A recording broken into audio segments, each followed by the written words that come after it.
চার প্রকারের মানুষ। কয় প্রকারের মানুষ? চার প্রকারের মানুষ তুমি দেখতে পাবা। এক, যাদের দুনিয়া আছে আখিরাত নাই। কি আছে? কি নাই? আখিরাত। দুই, আখিরাত আছে দুনিয়া নাই। কি আছে? কি নাই? বলবো যে ধরো এক দুনিয়াতে অনেক সম্মান, সুনাম, মান, মর্যাদা, অনেক কিছু, কোনো কষ্ট নেই, কিন্তু ওর আখিরাত নাই। মদ খায়, গাঁজা খায়, শিরিক করে, বিদআত করে, সালাত এক ওয়াক্ত পড়ে না। মাঝে মধ্যে কেউ মারা গেলে তার জানাজা যায়, তাও নেতা হিসেবে, ডাক্তার হিসেবে, ইঞ্জিনিয়ার হিসেবে, সায়েন্টিস্ট হিসেবে, এলাকার মুরব্বী হিসেবে, এলাকার কর্তা হিসেবে, বুঝেন নাই, মাতব্বর হিসেবে যায়। এমনি এক ওয়াক্ত সালাত আদায় করে। সুদ বোঝে না, ঘুষ বোঝে না, হারাম বোঝে না, হালাল বোঝে না, বাপ মায়ের প্রতি অতটা যত্নশীল নয়, স্ত্রীর প্রতিও যত্নশীল নয়, জানা ব্যভিচার এগুলো নরমাল। তুমি দেখবে তার মৃত্যু পর্যন্ত সে এরকম সুন্দর সুখী জীবন কাটিয়ে গেছে তার মন মতো, তার আখিরাত নাই। এগুলো একটা ক্যাটাগরি। দুই, আখিরাত আছে, মরলেই আল্লাহ ওকে সুখ আর সুখ দিবে, ওকে আল্লাহ জান্নাতের বিছানা বিছিয়ে দিবে, জান্নাতের চাদর পরিয়ে দিবে আল্লাহ। মরলেই কবর থেকে জান্নাতের সুখ পাওয়া শুরু হয়ে যাবে। ও মরে গেলেও আল্লাহ সুবহানাহু ওয়া তাআলা ওর আবার রূহ দিবে, ফেরেশতারা প্রশ্ন করবে, ও জিতবে। উপরের থেকে শব্দ আসবে, ফাফরিশু ফিল জান্নাহ, একে জান্নাতের বিছানা বিছিয়ে দাও, জান্নাতের চাদর একে দিয়ে দাও। সুখ আর সুখ, সুবহানাল্লাহ।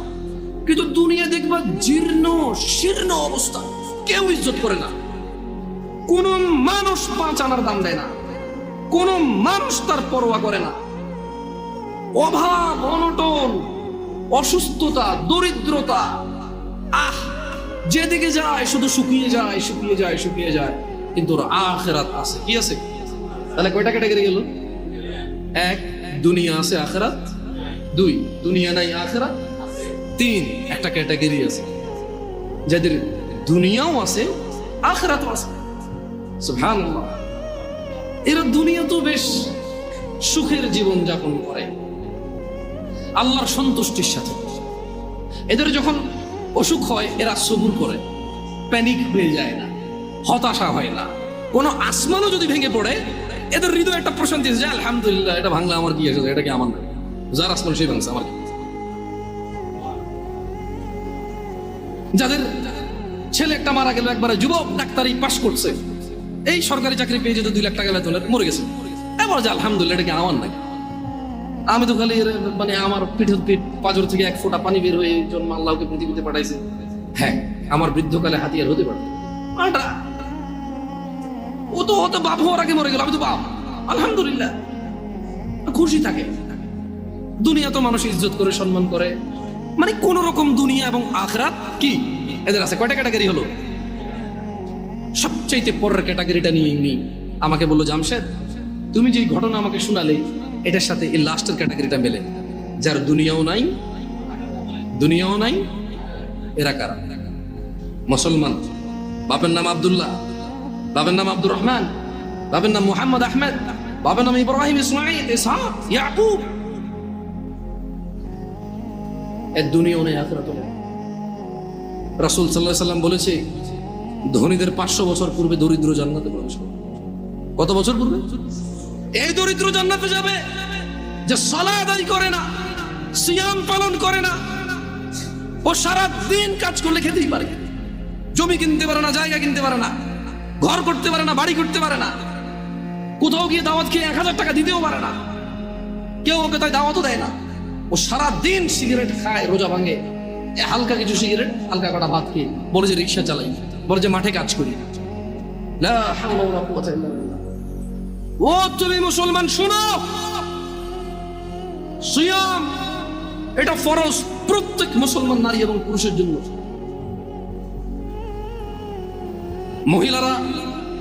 মহিলারা তাদের বিশেষ কিছু কারণে তারা রোজা থাকবে না, পরে আবার কাজা করে নিতে হবে, পূরণ করে দিতে হবে। জেনে নাও বেতাকাবাসী, জেনে নাও আমার ভাইয়েরা, যেই রোজাকে তুমি ভাঙছো রমাদান মাসের, তুমি জেনে নাও এটা সাধারণ কিছু না। রাসূল সাল্লাল্লাহু আলাইহি ওয়াসাল্লাম বলেছে, একটা রমজানের রোজা যে ভাঙলো, ইচ্ছা করে, কোনো কারণ ছাড়া। এই লোক রমজানের পরে লাগাতার, না থেমে থেমে না, লাগাতার একটার বদলে 2 মাস রোজা পালন করতে হবে। ভাবা যায় এটা কি? তুমি একটু ভাবো, রমজান মাসের একটা রোজা ভাঙলে রমজানের পরে একটার বদলে কাফারা হচ্ছে লাগাতার 2 মাস সিয়াম। এরপরে এটা গেল জরিমানা। এটা গেল কি? এটা গেল জরিমানা। এরপরেও তোমার মাপ চেয়ে নিতে হবে রোজা যে ভাঙছো বিনা কারণে। তাওবা, ইস্তিগফার, আল্লাহর কাছে ক্ষমা চেয়ে নিতে হবে রোজা ভাঙার কারণে। মানে একটা রোজা ভাঙার কারণে 2 মাস রোজা থাকলো যথেষ্ট? কি বাকি আছে? মাপ চেয়ে নিতে হবে। এবার মাপ পাইছো না পাইছো ওটা কে জানে? একটু ক্লোজ হয়ে বসবেন নাকি? মানুষজন বুঝতে পারছে না, পরে না হয় নামাজের একটা ব্যবস্থা হয়ে যাবে। আবুল আঙ্কেল আসেন, বাইরে ওই কার্পেট টার্পেট থাকলে একটু কিছু বিছিয়ে দেন। আবুল আসেন, দেখো বাইরে কার্পেট টার্পেট থাকলে একটু বিছিয়ে দেওয়ার ব্যবস্থা করো। তাহলে যেই রোজা আমরা ভাঙি, এটার একটার বদলে কাফারা কত মাস রোজা? এটা কি মানে ভাঙে ভেঙে রাখা যাবে নাকি লাগাতার? আল্লাহু আকবার। শোনো শোনো বেতাকাবাসী, আমার ভাইয়েরা, যারা তোমরা ঈমান এনেছো রবের প্রতি, রব তোমাদের বলছে, ইয়া আইয়ুহাল্লাযীনা আমানু কুতিবা আলাইকুমুস সিয়ামু কামা কুতিবা আলাল্লাযীনা মিন ক্বাবলিকুম লাআল্লাকুম তাত্তাকুন। বেতাকাবাসী, তোমরা যারা আল্লাহর প্রতি ঈমান এনেছো, যারা তোমরা ঈমান এনেছো শেষ দিবসের প্রতি, যারা তোমরা জানো এই পৃথিবী চিরস্থায়ী নয়, মৃত্যুর পর সাক্ষাৎ করবে তোমরা পৃথিবীর প্রতিপালক মানুষের স্রষ্টার সাথে, যিনি আমাদের সব কর্মকাণ্ডের হিসেব রক্ষা করছেন, এবং সেই হিসেবের সম্মুখীন আমরা হতে হবে। তিনি বলছেন, হে তোমরা যারা ঈমান এনেছো, কুতিবা আলাইকুমুস সিয়াম, তোমাদের উপর রোজাকে ফরজ করা হয়েছে, তোমাদের উপর রোজাকে অনিবার্য করা হয়েছে, তোমাদের উপর রোজাকে করতেই হবে বলে করা হয়েছে। কেউ এটা থেকে পার পাবে না। কামা কুতিবা আলাল্লাযীনা মিন ক্বাবলিকুম, ও মুহাম্মদের উম্মতরা সাল্লাল্লাহু আলাইহি ওয়াসাল্লাম, তোমরা যারা ঈমান এনেছো আল্লাহর প্রতি, জেনে রাখো তোমাদের উপর রমাদানকে ফরজ করা হলো যেমন তোমাদের পূর্ববর্তী, তোমাদের আগে যে নবী রাসূল এসেছে, তোমাদের আগে যে উম্মতরা ছিল, ওদের উপরও যেমন রোজা ফরজ ছিল, ঠিক তোমাদের উপরও তেমন রোজা ফরজ। কেন এই রোজা ফরজ করে আল্লাহ বলছে যে আল্লাহ নাকি এটা দয়া করেছে। তোমরা কি আল্লাহ দয়া নিতে চাও না? নিতে চাও? তবে শোনো, তোমাদের রব বলছে, কামা কুতিবা আলাল্লাযীনা মিন ক্বাবলিকুম, যেমনটা রোজা ফরজ ছিল তোমাদের পূর্ববর্তীদের উপরে, তো রোজা থাকলে কি হবে? লাআল্লাকুম তাত্তাকুন। আল্লাহ বলছে এই রোজাকে আমি তোমাদের জন্য বাধ্য করেছি, তোমরা এটাকে থেকে দেখো, তোমরা এটা পালন করে দেখো, একটা মাস তোমরা রোজা রেখে দেখো, দেখো তোমাদের আল্লাহ ভীরুতা বাড়বে, দেখবে তোমাদের আল্লাহর সাথে সম্পর্ক ভালো হবে, দেখবে তোমাদের আল্লাহর সাথে পরিচয় হবে, দেখবে তোমাদের আল্লাহর পরিচিতি বাড়বে, দেখবে তোমাদের আল্লাহর প্রতি সন্তুষ্টি বাড়বে, দেখবে তোমাদের পৃথিবীর মূল্য তোমরা বুঝবে, দেখবে তোমরা পৃথিবী থেকে বিদায় নেওয়ার পরে কোথায় তোমরা যাবে তার মূল্যায়ন তোমরা করতে পারবে। একটা মাস রোজা রেখে দেখো। আল্লাহ বলছে যে ও ঈমান আনছো তো শোনো, এই রোজাটা 1 মাস তোমার উপরে ফরজ এই জন্য করিনি যে তোমার কষ্ট হবে, এই জন্য করেছি যাতে তুমি তাকওয়াবান হতে পারো, যাতে তুমি আল্লাহ ভীরু হতে পারো। যেমন একজন ড্রাইভার ড্রাইভিং শিখায় কি মানুষকে অ্যাক্সিডেন্ট করার জন্য নাকি সুন্দর করে ড্রাইভ করার জন্য? একজন শিক্ষক বই শিখায় কি পড়ালেখা লেখে শিক্ষিত সুশিক্ষিত হওয়ার জন্য নাকি জঙ্গলি মূর্খ গাধাগর্দ হওয়ার জন্য? আল্লাহ বলছে, আমি আমার খুতবার শুরুতে 3টা আয়াত পড়েছিলাম, ইয়া আইয়ুহাল্লাযীনা আমানুত্তাকুল্লাহ, হে তোমরা যারা ঈমান এনেছো আল্লাহকে ভয় করো, হাক্কা তুকাতি, যেভাবে ভয় করা উচিত। তারপর আমি আরেকটা আয়াত পড়েছিলাম, ইয়া আইয়ুহান নাসুত্তাকু রাব্বাকুম, হে মানুষরা তোমরা তোমাদের রবকে ভয় করো। এরপর আমি আরেকটা আয়াত পড়েছিলাম, ইয়া আইয়ুহাল্লাযীনা আমানু, হে তোমরা যারা ঈমান এনেছো ইত্তাকুল্লাহ ওয়া কুলু কওলান সাদীদা, তোমরা আল্লাহকে ভয় করো এবং সত্য কথা বলো। বেতাকাবাসী, তোমার মনে কি প্রশ্ন জাগে না? জামে আল আকসার আজকের মসজিদের সম্মানিত মুসল্লিরা, আপনাদের মনে কি প্রশ্ন জাগে না? আল্লাহ বারবার বলছে ভয় করো রবকে, যেভাবে ভয় করা উচিত। হে মানুষ, তোমরা তোমাদের রবকে ভয় করো, যিনি তোমাদেরকে সৃষ্টি করেছেন একজন মানুষ থেকে, তারপর বিভক্ত করেছেন নর এবং নারীদের। আপনাদের মনে কি প্রশ্ন জাগে না? আল্লাহ বলছে যে হে মানুষ, তোমরা যারা ঈমান আনছো তোমরা আল্লাহকে ভয় করো এবং সত্য কথা বলো। কিভাবে আল্লাহকে ভয় করব? প্রশ্ন জাগে কিনা? এই সূরা বাকারার 183 নম্বর আয়াত আল্লাহ বলছে যে কুতিবা আলাইকুমুস সিয়াম কামা কুতিবা আলাল লাযিনা মিন ক্বাবলিকুম লাআল্লাকুম তাত্তাকুন, তোমাদের উপরে রোজাকে ফরজ করেছি যেমনটা তোমাদের পূর্ববর্তীদের উপরে ফরজ ছিল, যাতে তোমরা আল্লাহকে ভয় করতে পারো। তাহলে আল্লাহ বারবার বলছে আল্লাহকে ভয় করো। আল্লাহকে যে ভয় করছি এর প্রমাণ কি? এটা অনেকগুলো আমালের মাধ্যমে প্রমাণ করতে হবে যে আমরা আল্লাহকে ভয় করি, কিন্তু খুবই ইম্পর্টেন্ট যেটা আল্লাহ সুবহানাহু ওয়া তাআলা উল্লেখ করেছে, একেবারে সরাসরি কথা বলেছে যে কামা কুতিবা আলাইকুমুস সিয়াম লাআল্লাকুম তাত্তাকুন, তোমাদের উপরেও রোজাকে ফরজ করা হয়েছে যাতে তোমরা আল্লাহকে ভয় করতে শিখো। তোমরা কি আল্লাহকে ভয় করতে শিখবা? সামনে রমাদান মাস আসতেছে, তোমরা তোমাদেরকে প্রস্তুত করো। আমি যারা ভ্যান চালায়, রিক্সা চালায়, অথবা খেটে খাওয়া, দৈনিক দিনে কাজ করে দিনে খায়, সবাইকে অনুরোধ করে বলবো আপনারা রমাদান মাসের জন্য কিছু কিছু কিছু কিছু কিছু জমান। যদি এমনটা হয় যে রিক্সা আপনার রোজা নিয়ে নেবে, ভ্যান আপনার রোজা নিয়ে নেবে, যদি এমনটা হয় মাঠের ওই বীজ বপন আপনার রোজা নিয়ে নেবে, যদি এমনটা হয় ওই গাছ কাটতে গিয়ে আপনার রোজা নিয়ে নেবে, যদি এমনটা হয় ওই মাটি কাটতে গিয়ে মাটি আপনার রোজা নিয়ে নেবে, যদি এমনটা হয় এই বাস ড্রাইভিং, এই বাস আপনার রোজা নিয়ে নেবে, যদি এমনটা হয় মানুষ যে তোমার দিন মজুরি, তোমার দিনের কর্ম তোমার রোজা নিয়ে নেবে, আল্লাহ ভীরুতা নিয়ে নেবে, তবে তুমি বাদ দিয়ে দাও ওই ভ্যান রোজার জন্য। ও এখন বলবে জামশেদ ভাই বড় অযৌক্তিক কথা বললেন, পেট না চললে তখন বুঝতেন। আরে তুমি, তোমার মেয়েটা জন্ম হলো বাঁচবে কিনা জানো না, তার জন্য গাছ লাগাও, মাছ পালো, ডিপিএস করো, সুদ ঘুষ আরাম কিচ্ছু তুমি পরোয়া করো না। কবে তোমার মেয়ে বড় হবে এই আরেক বেটার সাথে ভেগে যাবে, নাকি তোমার কথা মতো বিয়ে করে তোমার খরচ যেটা তুমি জমাচ্ছ সেই খরচ তুমি করতে পারবে, তাও তো তুমি নিশ্চিত না।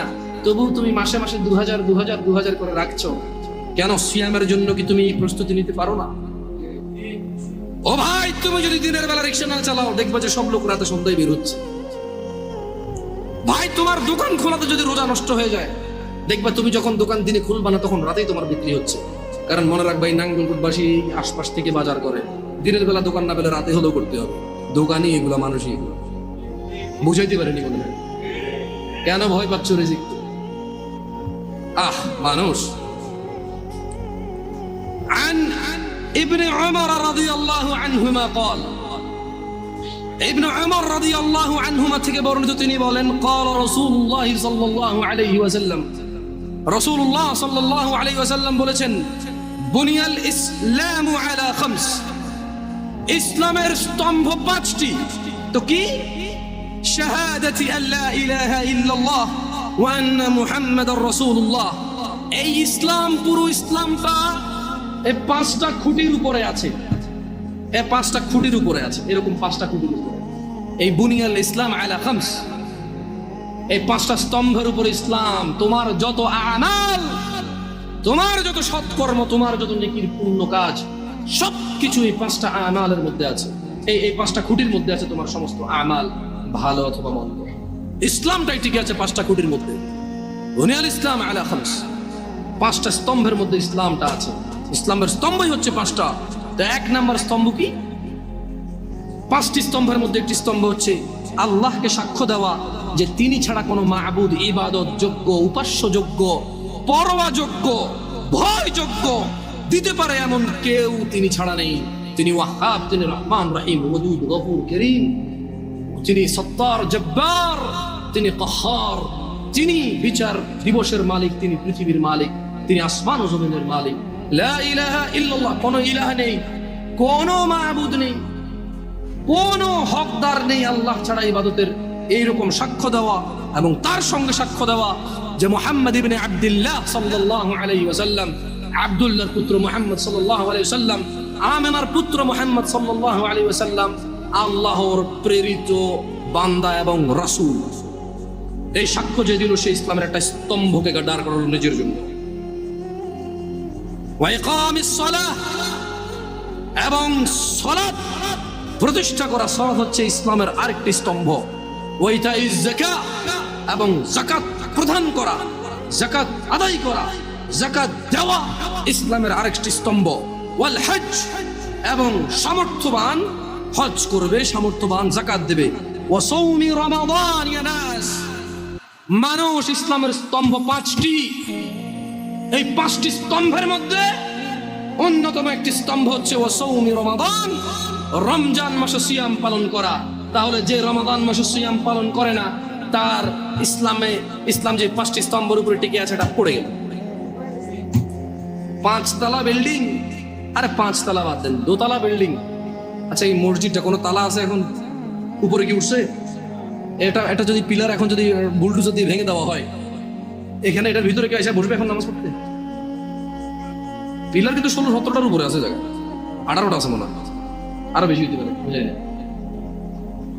যে স্পেস সেই স্পেস আরো বেশি হইতে পারে পিলার।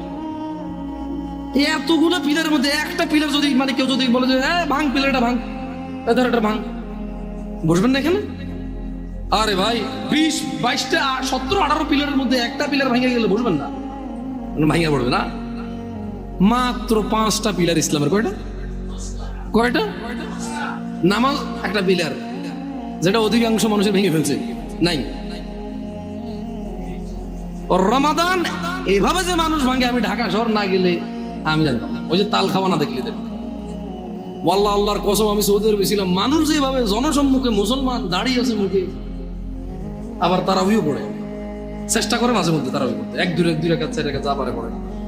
মানুষ যেভাবে সিয়াম মানে তার ইসলামের স্তম্ভটাকে সে নিজে যে ইসলামের উপরে টিকে আছে, সেই ইসলামের স্তম্ভকে যে তার জন্য নিজের জন্য যেভাবে ভেঙে ফেলে এবং সে স্টিল দাঁড়ায় থাকে, মনে করে হ্যাঁ আরে মরে গেলে কোরআন খতম করে দেবে, শেষ জান্নাত।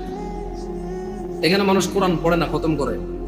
শোনো বেতাগা জামে আল আকসার মুসল্লিরা, যারা তোমরা আজকে দূর দূরান্ত থেকে এসেছো, তোমরা জেনে রাখো, আন জাবির রাদিয়াল্লাহু আনহু, জাবির রাদিয়াল্লাহু আনহু থেকে বর্ণিত, তিনি বলেন আন্না রাজুলান সাআলা রাসূলুল্লাহ সাল্লাল্লাহু আলাইহি ওয়াসাল্লাম ফাকাল, একজন ব্যক্তি রাসূল সাল্লাল্লাহু আলাইহি ওয়াসাল্লামের কাছে জিজ্ঞাসা করে বলল, আরাআইতা ইযা সাল্লাইতু আস-সালাওয়াতিল মাকতুবাত ওয়া সামতু রমাদান, বলল যে আমি যদি শুধু ফরজ নামাজ পড়ি। একজন লোক রাসূল সাল্লাল্লাহু আলাইহি ওয়াসাল্লামের কাছে এসে বলল যে ইয়া রাসূলুল্লাহ, আমি যদি শুধু ফরজ নামাজ, মানে ওই যে খুঁটি, ফরজ নামাজ হচ্ছে কি স্তম্ভ, ফরজ নামাজ কি?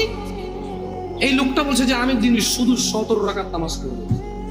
সে ভিতির পড়বে এমনটা বলেনি, নফল এগুলা বললে আপনারাও কি ছেড়ে দিবেন নাকি ভিতির নফল? আমি মনে হয় নফল আর ভিতি ছেড়ে দেওয়ার জন্য বলতেছি, ঠিক না? বহুত খারাপ এই হুজুর, ঠিক না? এই যে ইউটিউব আমার লিখবে তো কি খারাপ হুজুর।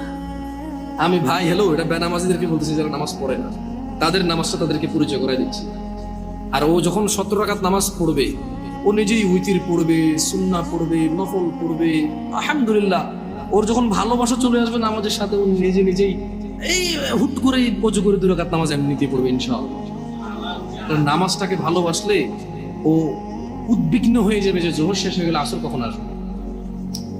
ওর পীড়া যন্ত্রণা শুরু হয়ে যাবে, আসর হয়ে গেল, কি রে 5:30 বাজে আজান দে না, কি রে আজান আজকে কটা বাজে রে, 3 মিনিট পেয়ে। আমি দেখছি এরকম মানুষ, আপনারা দেখছেন কি না? মানে হাঁটতেছি বলো যে কি রে 5:30 বাজে আজান দেয় নাকি দিয়ে দিছে। আমরা ওই ঘুরতে গেলাম আর কি, আমাদের এদিকে এলাকায়, যাক নাম বললাম না, আছে এখানে মসজিদে উপস্থিত আছে মাশাআল্লাহ। তো বলো যে আমার সাথে আজান তো দিয়ে দিছে, বলো এদিকে কোনো আজান শোনা যায় না। আমরা ওই যে একটা খাল বিল কিছু একটা পাড়েছিলাম আর কি, একটু মানবের বসতি একটু বাহিরে। তো আমার বললো যে না ভাই 5:30 বাজে আজান দিয়ে দিছে। না বললাম ভাই মোবাইলে আজান দেবে, বলেছে একটু দেখেন তো আপনার টাইম ঠিক আছে কিনা, মোবাইল ঠিক আছে। আমি দেখেছি ওর উদ্বিগ্নতা সলাতের জন্য। একসাথে আসর আদায় করেছিলাম, আমরা 3-4 জন ছিলাম। এই 3-4 জনের মধ্যে একজন পরেশান হয়ে গেছে, 5:30 বাজে গেছে, মাগরিব আজান দেয়নি। এমন দিন ছোট ছিল, 5:20-25 যখন আজান হয় তখন। তো শোনো ব্যথাকার মানুষ, রাসূল সাল্লাল্লাহু আলাইহি ওয়াসাল্লামের কাছে একজন ব্যক্তি এসে বলল, ইয়া রাসূলুল্লাহ, আমি যদি শুধু দিনে 17 রাকাত ফরজ সালাত আদায় করি এবং রমজান মাসে রোজা রাখি, ওয়া আহলালতুল হালাল ওয়া হারামতুল হারাম, এবং হালালকে হালাল হিসেবে, হারামকে হারাম হিসেবে মেনে চলি, ওয়ালাম আযিদ আলা যালিকা শাইআ আদখুলুল জান্নাহ আদখুলুল জান্নাহ। একজন লোক কার কাছে এসেছে? মুস্তাফা সাল্লাল্লাহু আলাইহি ওয়াসাল্লামের কাছে এসে বলল, ইয়া রাসূলুল্লাহ, আমি যদি দিনে শুধু 17 রাকাত নামাজ, বাস, ফজর 2, জোহর 4, আসর 4, মাগরিব 3, ইশা 4, বাস, কমও না বেশিও না, আর আমি কোনো রোজা রাখবো না, কোনো শুধু রমজান মাস এসে আমি বরাবর পুরো রমজান মাস রোজা রাখবো, আর বেশিও রাখবো না, কমও রাখবো না। এবং ইয়া রাসূলুল্লাহ ওয়া আহলালতুল হালাল, আল্লাহ যেটাকে হালাল বলেছে আমি কোনো দিনও তার বিরুদ্ধে যাব না, আমি এটাকে হালাল বলবো, এটাকে গ্রহণ করব, এটাকে পবিত্র মনে করব, এটাকে নিতে আমি আনন্দ অনুভব করব। ওয়া হারামতুল হারাম, এবং আল্লাহ যেটাকে হারাম করেছে আমি তা কখনো গ্রহণ করব না, আমি সেটাকে হারাম বলবো। চাই যাই হোক, পুরো পৃথিবীর মানুষ যুক্তি দিক, পুরো পৃথিবীর মানুষ বুদ্ধি দিক, পুরো পৃথিবীর মানুষ আবেগ দিক, পুরো পৃথিবীর মানুষ পালন করুক, ইয়া রাসূলুল্লাহ ওয়া আহলালতুল হালাল ওয়া হারামতুল হারাম, আমি হালালকে হালাল মনে করব, ঘৃণা করব না। ওয়া হারামতুল হারাম, যেটা আল্লাহ দেয়নি, যেটা আল্লাহ আদেশ করেনি, সেটাকে আমি হারাম মনে করব। ওয়ালাম আযিদ আলা যালিক, আমি এর চেয়ে কোনো কিছুই বৃদ্ধি করব না। ওয়ালাম আযিদ আলা যালিকা শাইআ, আমি এই রমজান মাস ছাড়া রোজা রাখবো না, দিনে 17 রাকাত নামাজ ছাড়া নামাজ পড়বো না, আল্লাহ যেটাকে হালাল বলছে তাকেই হালাল বলবো, আল্লাহ যেটাকে হারাম বলছে তাকেই হারাম বলবো, এবং এর বেশি কিছু আমি করব না। আদখুলুল জান্নাহ, ইয়া রাসূলুল্লাহ, আমি যদি আল্লাহর হালালকে হালাল বলি, আল্লাহর হারামকে হারাম বলি, শুধু 17 রাকাত নামাজ পড়ি, রমজান মাসে শুধু যদি পুরো মাস রোজা রাখি, আমি কি জান্নাতে প্রবেশ করব ইয়া রাসূলুল্লাহ? قال محمد بن عبد الله صلى الله عليه وسلم رحمة للعالمين إمام الأنبياء إمام المرسلين صلى الله عليه وسلم তিনি বললেন নাম, হ্যাঁ। قال والله لا أزيد على ذلك شيئا, ওই ব্যক্তি বলল, আল্লাহর কসম, আমি দিনে 70 রাকাত নামাজ, রমজান মাসের রোজা, আল্লাহর হালালকে হালাল, আল্লাহর হারামকে হারাম, এর বাহিরে কোনো কিছুই বৃদ্ধি করবো না। সহিহ মুসলিমের হাদিস। আল্লাহর নবী বলেছে ও জান্নাতে যাবে যদি সে এটা করে, সে যে যা বলেছে। দিনী ভাইরা, যারা আপনারা কঠোর পরিশ্রম করেন, আমি বলি কি, শুরু করেন দিনে 17 রাকাত সালাত দিয়ে শুরু করেন। হাইয়া আলাস সালাহ বললে মসজিদে চলে আসেন। ওয়াল্লাহি সালাত কঠিন কিছু নয়। বেতাগার মানুষ, তোমাদেরকে ছোট্ট একটা উদাহরণ দিই, যদিও খুতবাটা আসলে খুতবা তো টাইমটা নির্ধারিত, ইনশাআল্লাহ এর মধ্যে শেষ করার চেষ্টা করবো সর্বোচ্চ। বেতাগার মানুষ, তোমরা যারা নামাজ আদায় করো না, নামাজ কঠিন কিছু তো নয়। আমি তোমাকে কি নামাজের একটা নমুনা বলবো? দেখো নামাজ কি জিনিস। আল্লাহু আকবার বললে, তুমি সানা পড়লে, আউযু বিল্লাহ পড়লে, বিসমিল্লাহ পড়লে, আলহামদুলিল্লাহি রাব্বিল আলামিন মানে সূরা ফাতিহা পড়লে, সঙ্গে যে কোনো একটা সূরা হইলেই হলো, সঙ্গে যে কোনো সূরার বড় একটা আয়াত হইলে হইলো, অথবা ছোট ছোট 3টা আয়াত হলে চলবে। আমি কি তোমাকে ছোট 3টা আয়াত পড়ে শোনাবো? আউযু বিল্লাহি মিনাশ শাইতানির রাজীম, ওয়াল মুরসালাতি উরফা ফাল আসিফাতি আসফা, 2 আয়াত হয়ে গেছে। আল্লাহু আকবার। এরকম ছোট 3টা আয়াত পড়লেই হলো। قل هو الله أحد الله الصمد لم يلد ولم يولد ولم يكن له كفوا أحد। তো জামশেদ ভাই, নামাজ সহজ কিভাবে? আমি তো শুধু আলহামদুলিল্লাহ সূরা পারি আর কুল হুল্লাহ পারি, আর কিছু এখন পারি না। তো ঠিক আছে, তুমি প্রথম রাকাতে আলহামদুলিল্লাহ সূরা পড়ো, রুকুতে যাও। আচ্ছা, প্রথম রাকাতের রুকুতে সুবহান রাব্বিয়াল আযীম, সুবহান রাব্বিয়াল আযীম, সুবহান রাব্বিয়াল আযীম। দ্বিতীয় রাকাতের রুকুতে কি অন্য কিছু? সেম। আসলে কি প্রথম রাকাতে যেটা পড়ছি ওটাই, যদি 3 নম্বর রাকাত হয় তাইলে আল্লাহ 3 নম্বর রাকাত রুকুতে সেম, ভিন্ন কিছু না। তো খুব কঠিন কিছু মনে হচ্ছে না, ঠিক না? একটা মুখস্থ করতে পারলেই হলো। আচ্ছা, চতুর্থ রাকাতের রুকুতে কি করবো? সেম। আরে না, এখানে অনেকে সালাত আদায় করে না, বলে যে কঠিন, আমি সালাত করতে জানি না। ইয়া বেতাকাবাসী, মাররা সাহেল, একদম সহজ, ওয়াল্লাহি একদম সহজ। এই প্রথম রাকাতের রুকুতে সুবহানাল্লাহিল আযীম, সুবহানাল্লাহিল আযীম, সুবহানাল্লাহিল আযীম। দ্বিতীয় রাকাতেও সেম, তৃতীয় রাকাতেও সেম, চতুর্থ রাকাতেও সেম। মজার কথা হলো ফরজ নামাজেও সেম, সুন্নত নামাজেও সেম, নফল নামাজেও সেম নাকি? ইয়া আল্লাহ আল্লাহ আল্লাহ আল্লাহ, লা ইলাহা ইল্লাল্লাহ, লা ইলাহা। ঈদের নামাজও সেম। ওয়াল্লাহ ঈদের জন্য স্পেশাল কিছু হবে না? এই সুবহান রাব্বিল আযীম, নফল, সুন্নত, ফরজ, একবারে যত নামাজে মানুষ রুকুতে যায় সেম এটা পড়ে সুবহান রাব্বিল আযীম। তাহলে এটা কি কঠিন কিছু? আচ্ছা, দ্বিতীয় রাকাতের শুরুটা কি দিয়ে হবে? সূরা বাকারা দিয়ে। এই প্রথম রাকাতে আলহামদুলিল্লাহ সূরা পড়ছেন না? সূরা আল মায়েদা দিয়ে হলে মনে ভালো হয়। কঠিন, অনেক কঠিন, বিশাল বড় সূরা। এই তোমরা যারা নামাজ পড়ো না বলতেছো নামাজ জানো না, প্রথম রাকাতে তো আলহামদুলিল্লাহ সূরা পড়ছো, দ্বিতীয় রাকাতে কি পড়বা? ইয়া আল্লাহ, প্রথম রাকাতের মতোই। ও তাহলে আমরা তার মানে সেম সেম, 1 টাকা যেরকম, ধরো এখানে 1 টাকা 2টা নোট, দুটোটা সেম না, 1 2, তার মানে 2টা, এই জন্য 2। তার মানে সালাত 1 রাকাত যেভাবে পড়ায় 2 রাকাতও, 3 রাকাতও, জাস্ট বারবার রাকাতের কারণে সংখ্যা কাউন্ট করা হয়। যেমন ফজর 2 রাকাত পড়ে 2 পড়া হয়, জোহর 4 রাকাত পড়ে 4 পড়া হয়, মাগরিব 3 পড়া হয়। বেতাকাবাসী কি বুঝতে পারছো নামাজ কঠিন কিছু না? আচ্ছা, আর একটা প্রশ্ন, ফরজ নামাজে বৈঠকে আত্তাহিয়াতু পড়ি, সুন্নতে কি পড়া লাগবে? সেম। ইয়া আল্লাহ, তোমরা এই নামাজ পড়ো না, এটা কঠিন নাকি? বেতাকাবাসী, তোমাদেরকে আমি আহ্বান জানাচ্ছি সালাতের দিকে আসো। শোনো বেতাকাবাসী, জামশেদ মজুমদার শুধু পড়ে শুনিয়েছে।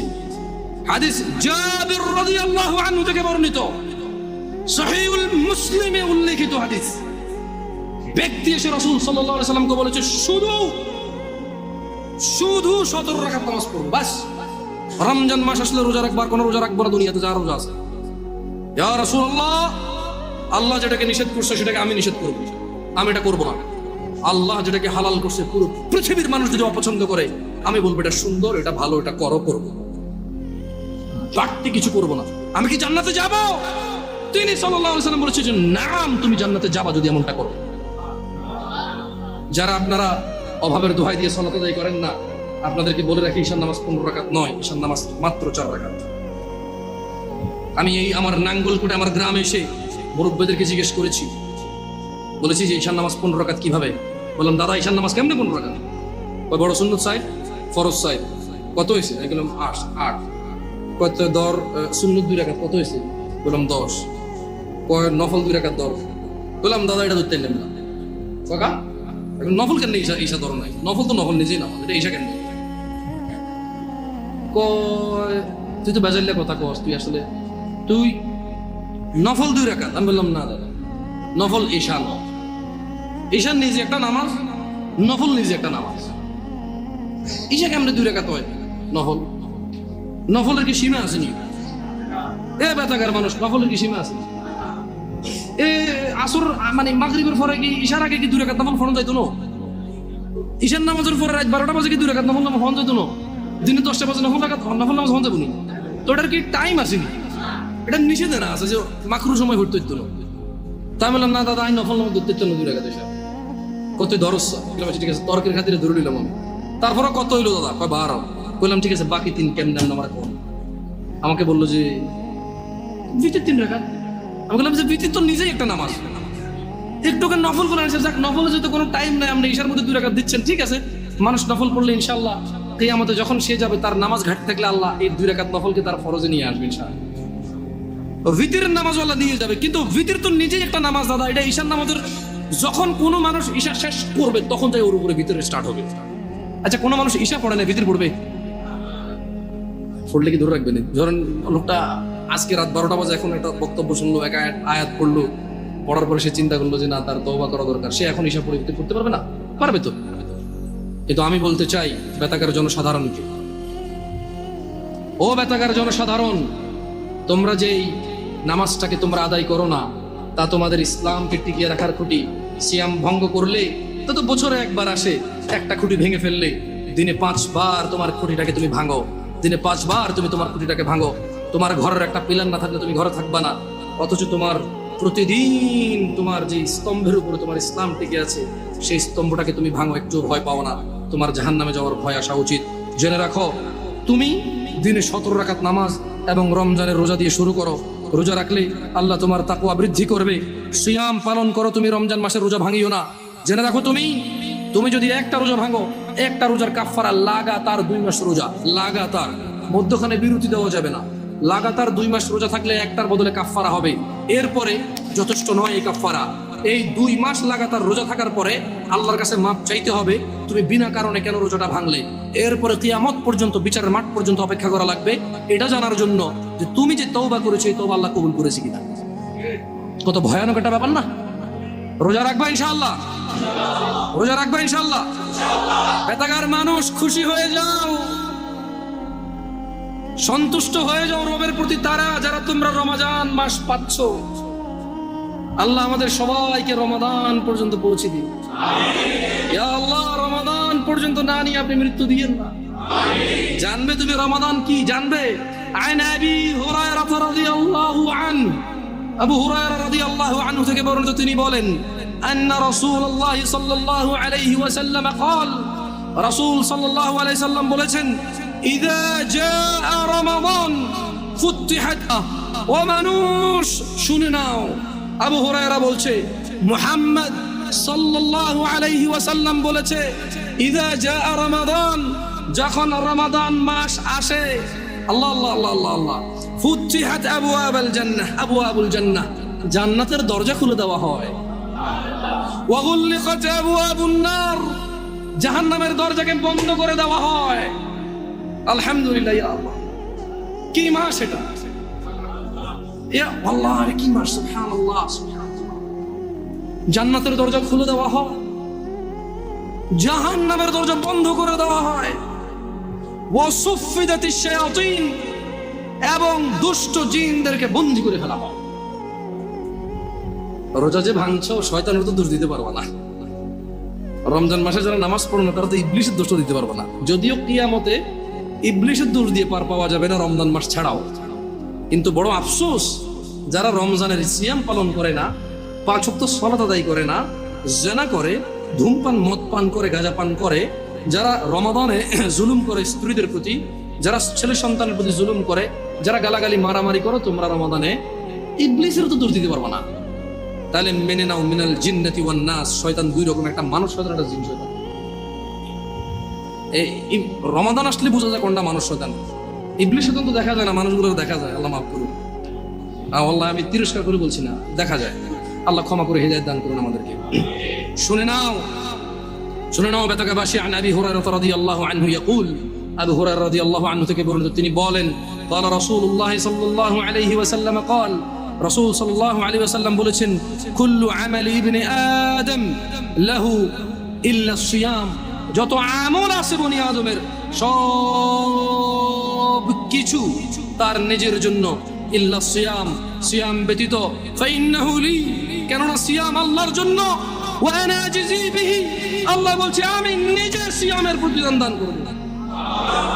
তোমার সালাত, তোমার যাকাত, তোমার হজ, তোমার সাদাকা, আল্লাহ সুবহানাহু ওয়া তাআলা বলছে, কুল্লু আমালি ইবনে আদম লাহু, সব ভালো কাজ বনি আদমের তার জন্য, ইল্লা সিয়াম, রোজা ছাড়া, ফাইন্নাহু লি, আল্লাহ বলছে যে রোজা হচ্ছে আল্লাহর জন্য, ওয়া আনা আজজি বিহি, এবং আমি, মানে আল্লাহ নিজে রোজার প্রতিদান দান করবে, কেউ দিতে পারবে না।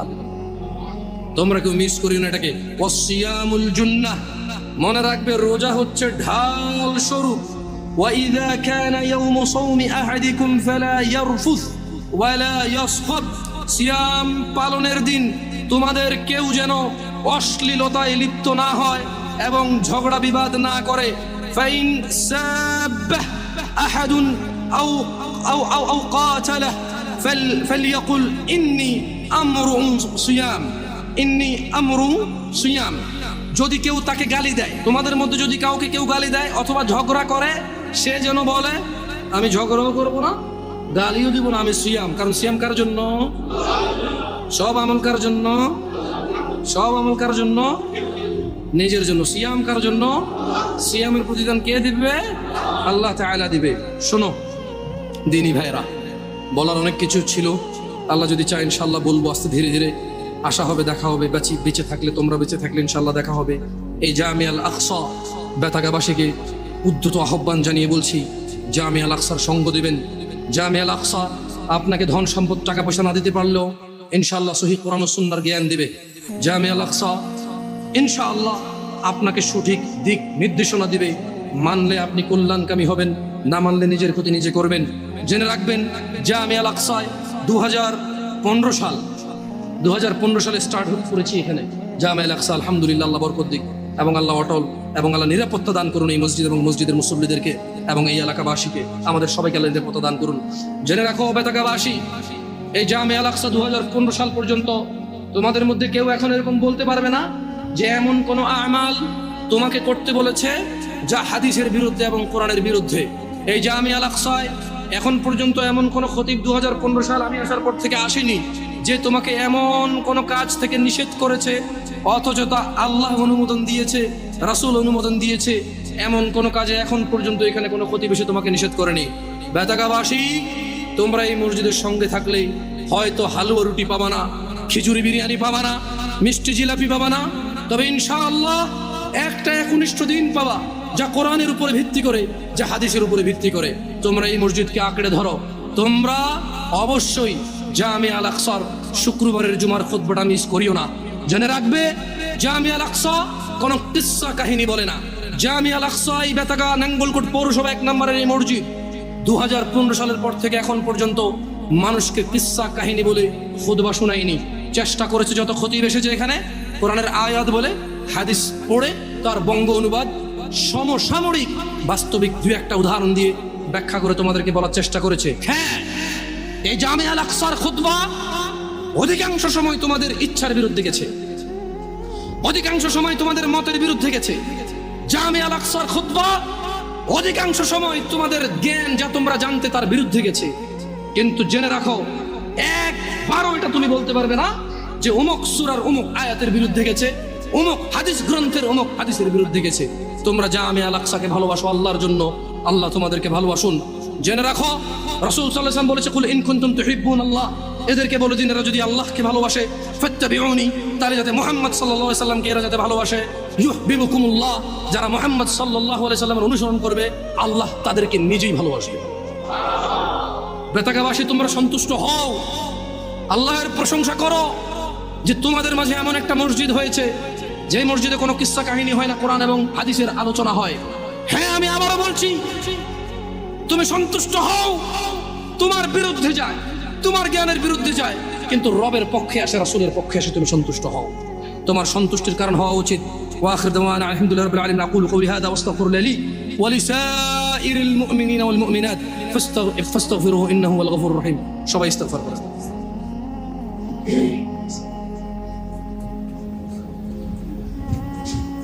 পূর্বে জান্নাতে যাওয়ার সুযোগে রয়েছেন। আল্লাহর প্রশংসা করেন। ধনী এবং দরিদ্রতা এবং সম্পদ এগুলো আল্লাহর দেওয়া পরীক্ষা। যেমন কেউ মহিলা হয়েছে, কেউ পুরুষ হচ্ছে, কেউ গরু হয়েছে, কেউ ছাগল হয়েছে, কেউ মানুষ হয়েছে, কেউ জিন হয়েছে। আল্লাহ যাকে খুশি যেভাবে খুশি প্রেরণ করেছেন এই পৃথিবীতে, কাউকে মানুষ করে, কাউকে জিন করে, কাউকে গরু করে, কাউকে ছাগল করে। আল্লাহর ইচ্ছা কাউকে ফেরেশতা সৃষ্টি করেছেন তিনি, এগুলো আল্লাহর ইচ্ছা। মানুষ নিজ ইচ্ছায় পুরুষ হতে পারে না, নিজ ইচ্ছায় মহিলা হতে পারে না। আল্লাহ যাকে যেভাবে ইচ্ছা পাঠায়, ঠিক একইভাবে আল্লাহ কাউকে ধনী করে, কাউকে দরিদ্র করে। এই ধনী এবং দরিদ্রতা মানুষের আখিরাতের স্ট্যাটাস বর্ণনা করবে না। মানুষের আখিরাতমুখী হওয়ার জন্য এগুলো কোনো বাধা এবং কোনো স্পেশাল কিছু না।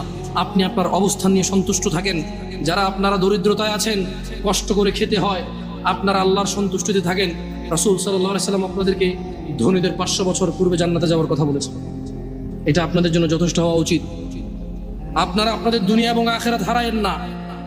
এত কষ্ট করে চলতে হয় দুনিয়ায়, এত কষ্ট করে চলতে হয় দুনিয়ায়। আখিরাতের সুখটাকে হারায়েন না এই কষ্টের মধ্যে। মনে রাখবেন, কিয়ামত দিবসে সর্বনিম্ন যাকে আযাব দেওয়া হবে তার পায়ের নিচে একটা কয়লা রাখা হবে জাহান্নামের, একটা ছোট্ট একটা কয়লার টুকরা, ছোট্ট একটা কয়লার টুকরা। তার মাথার মস্তিষ্ক টকবক টকবক টকবক করবে। এটা সর্বনিম্ন শাস্তিদাতার হবে। এই